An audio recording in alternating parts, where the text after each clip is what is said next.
Şehirler arası tramvayında, bilmediğim ikametlere giden yolda, sabahtan doğan bir gülümsemeyle göz göze geldik. Yıllar aradan geçti.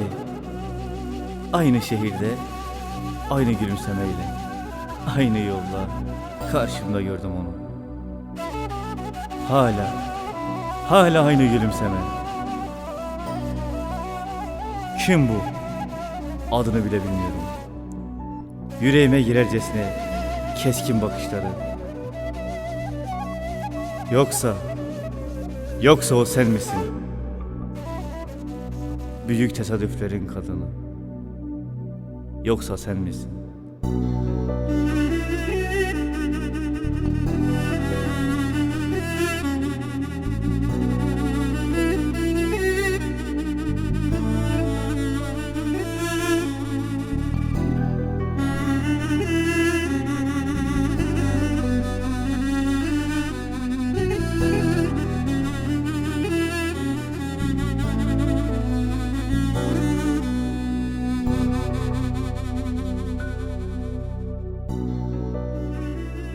Durgun bakışlarıyla giderken yanımdan duracak gibiydi.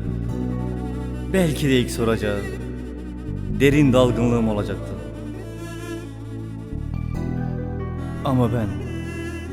Ama ben oralı bile olmadım. Gerçi çok merak ediyorum. Adresimi nereden buldu bu kadın? İhbarlar mı peşimde?